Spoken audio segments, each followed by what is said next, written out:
decisão mais importante desta semana veio da ONU, das Nações Unidas. O Comitê de Direitos Humanos, uma espécie de corte internacional da ONU, considerou que a Lava Jato, a operação brasileira, violou os direitos do ex-presidente Lula, em vários pontos. Citaram especificamente na decisão da ONU. Aquela condução coercitiva, lembram quando o Lula foi tirado de casa e levado para o aeroporto de Congonhas? Ele nunca tinha se negado a prestar depoimento, fizeram um espetáculo com a polícia para parecer que ele era um bandido que estava sendo preso e tal. Então ali na condução coercitiva, o Comitê da ONU considerou que aquilo atacou o direito à liberdade de Lula. Na quebra de sigilo telefônico da família dele, foram reveladas, liberadas para publicação pelo juiz Sérgio Moro, conversas da dona Marisa, da primeira-dama, com a família, que não tinham nada a ver com investigação, nada a ver com Lava Jato, só para expor a família. Ali também se entendeu que foi atacado o direito à privacidade de Lula e de sua família. E o veto à candidatura em 2018. O veto promovido pelo Supremo Tribunal Federal, com pressão militar, a ONU considerou que foram atacados os direitos políticos do ex-presidente, além de todo o processo, em suma, ter sido uma fraude jurídica e processual. Isso tudo foi explicado pelos advogados do ex-presidente, Cristiano Zanin e Valesca Martins. Estamos aqui hoje para anunciar que recebemos do Comitê de Direitos Humanos da ONU a decisão que encerra o caso do ex-presidente Lula, que nós levamos aquele órgão em 2016. A ONU nos mandou uma decisão que acolhe todos os fundamentos que nós apresentamos.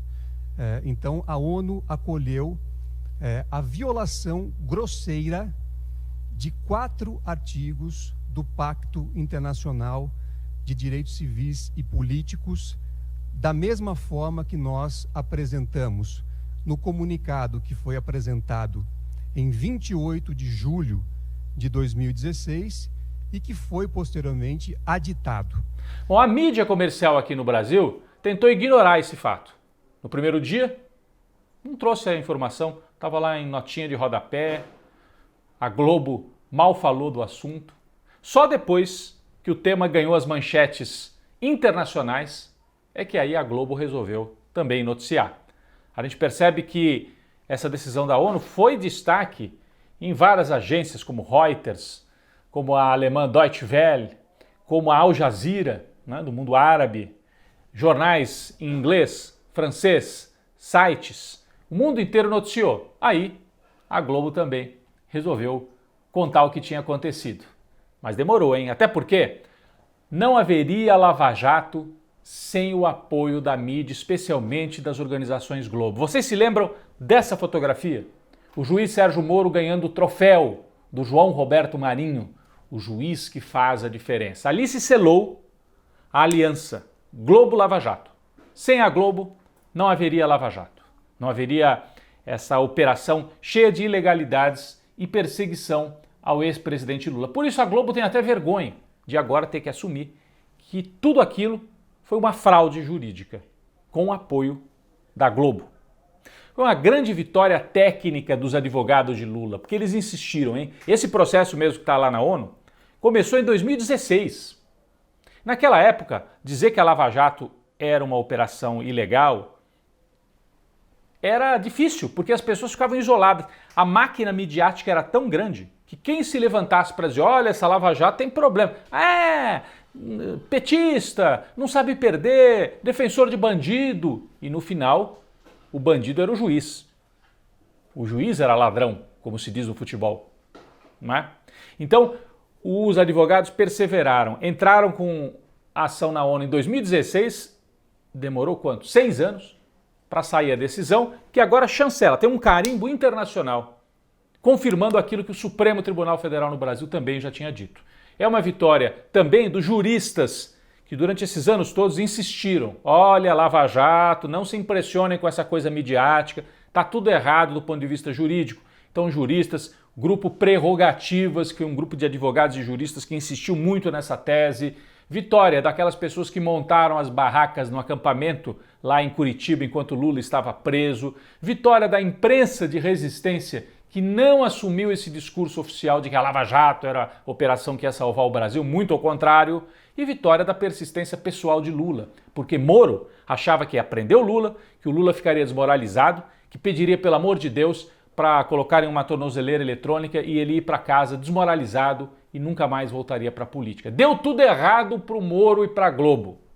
O Lula virou o jogo, os advogados e as pessoas que insistiram na tese e conseguiram desmontar essa operação conhecida como a Lava Jato. O homem que passou 580 dias preso num processo injusto, curiosamente, é hoje a principal esperança para desmontar o bolsonarismo, para enfrentar o bolsonarismo. Lula vai liderando essa frente que não é de esquerda, é uma frente democrática. E esta semana recebeu o apoio do PSB, esteve lá no evento do Partido Socialista Brasileiro, ao lado do ex-governador Flávio Dino, ao lado de Geraldo Alckmin, que deve ser o vice de Lula pelo PSB. Uma cena até curiosa, o Alckmin ao lado de Lula, Dino e outros, ouvindo a música Internacional Comunista, né, que é uma música típica da esquerda. Não tem muito a ver com o Alckmin, mas essa é a cena também que marcou esta semana.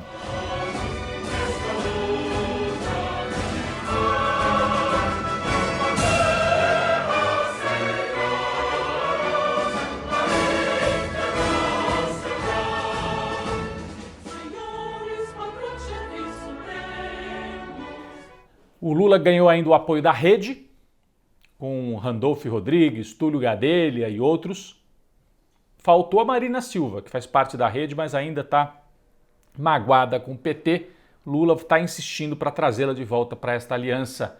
Conversas também com o Partido Solidariedade, do Paulinho da Força, e com o Partido PSD, do Gilberto Kassab, importante para fechar uma aliança em Minas Gerais. É uma frente para enfrentar a barbárie. A barbárie, é a democracia contra a barbárie.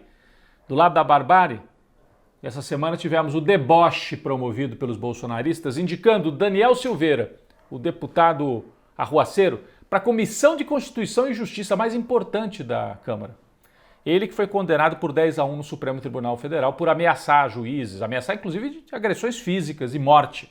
Foi indicado também para a Comissão de Segurança da Câmara. O Bolsonaro fez até um ato de desagravo, de apoio ao Daniel Silveira dentro do Palácio. Ele vai dobrando a aposta. E também desafiou o sistema eleitoral mais uma vez, o presidente da República, dizendo: os militares têm que estar lá na hora da contagem dos votos, tem que ter um cabo que saia de dentro da sala secreta do TSE e vá para uma outra sala onde os militares vão acompanhar tudo. O que ele acha, o Bolsonaro? Ele acha que ele reescreve a Constituição? Não tem nada disso. Está fazendo fumaça para disfarçar os problemas concretos da vida dos brasileiros. Os presidentes da Câmara e do Senado saíram em defesa do sistema eleitoral, contrapondo essa fala de Bolsonaro. Na economia, um quadro cada vez mais complicado. A inflação em abril, a prévia do IPCA, é a maior em 27 anos de Plano Real. 1,73% de inflação em um mês apenas. Com isso, o acumulado em 12 meses está em 12%. Então, todo mundo está vendo isso, quem vai ao mercado, né? O que você conseguia com R$300 você enchia um carrinho, hoje você não enche nem um terço do carrinho do supermercado. Ao mesmo tempo, no mercado financeiro, a bolsa caindo e o dólar subindo. O dólar sobe, é um sinal de desconfiança com a economia brasileira. Investidores internacionais estão preferindo correr para os Estados Unidos, porque lá também os juros subiram.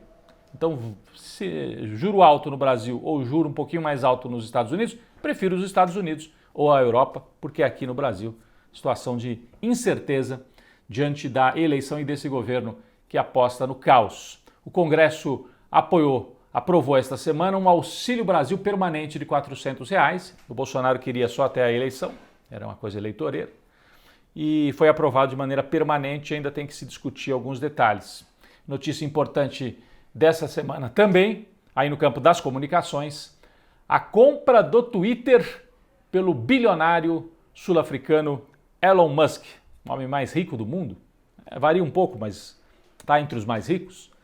Ele anunciou a compra do Twitter, deixando muita gente preocupada, porque ele é de direita, dizendo que vai ter liberdade de expressão total. Os bolsonaristas comemoraram. Será que o Twitter vai virar uma ferramenta na mão dos bolsonaristas em plena eleição? Vamos acompanhar. É o cenário de 2022 que vai se desenhando.